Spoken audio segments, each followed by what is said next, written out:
हिजड़ा, आप हिजड़ा को सुने होंगे।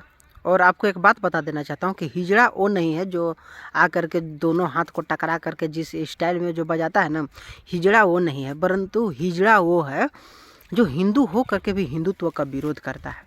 और ऐसे ही हम अपने देश में दो हिजड़ों को देखें। ऐसे तो बहुत सारे ऐसे हिजड़े हैं जो, लेकिन दो नए नए हिजड़े हैं जो कि नए नए उत्पत्ति हुई है उनकी। एक कोई झा करके है और एक मोहित शर्मा, जिसे कि आप भली भांति जानते हैं।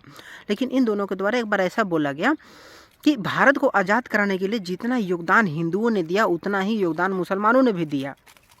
लेकिन यदि भारत को जितना आज़ाद कराने में योगदान हिंदुओं ने दिया था उतना ही यदि मुसलमानों के द्वारा दिया गया था तो आज़ादी से पहले ही पाकिस्तान की मांग क्यों की जा रही थी।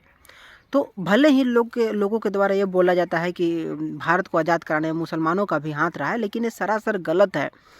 आप मुसलमानों के लिस्ट में सिर्फ़ और सिर्फ अशफ़ाक़ उल्ला खां को देखेंगे, जो कि उसी का नाम बार बार लिया जाता है और दूसरा कोई भी व्यक्ति था भी नहीं। उन्हीं को ऐसा था कि उन्हीं को फांसी दी गई थी और उन्होंने सच्चे दिल से लड़ा था।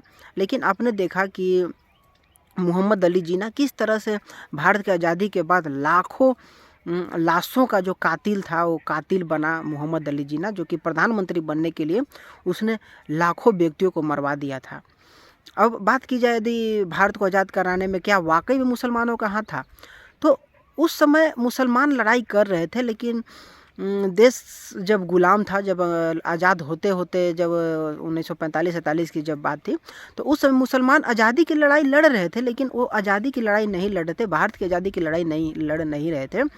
भारत के जितना भी व्यक्ति था, जो भी हिंदू आप बोल सकते हैं, जितने भी क्रांतिकारी थे, वो सारे के सारे भारत की आज़ादी की लड़ाई लड़ रहे थे और वो भी अंग्रेज़ों से। लेकिन उस समय के जो मुसलमान थे ना, वो भारतीयों से लड़ाई लड़ रहे थे। भारत के जो नेता थे उनसे लड़ाई लड़ रहे थे।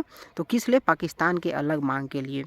और जो अंग्रेज़ थे, अंग्रेज़ चाहते थे कि भारत का बंटवारा हो जाए, भारत का दो टुकड़ा हो जाए, हम इसे आज़ाद तो करेंगे लेकिन जाते जाते भारत का दो टुकड़ा करके जाएंगे। और यही काम किया गया। लेकिन आज चूतियों के द्वारा ही बोला जाता है कि भारत को आज़ाद करने के लिए मुसलमानों का भी उतना ही हाथ है जितना कि हिंदुओं का है, जो कि सरासर भेड़ुआगिरी ही समझ सकते हैं, चमचागिरी ही समझ सकते हैं, चुतियागिरी ही समझ सकते हैं। उनकी मानसिक स्थिति को आप सोच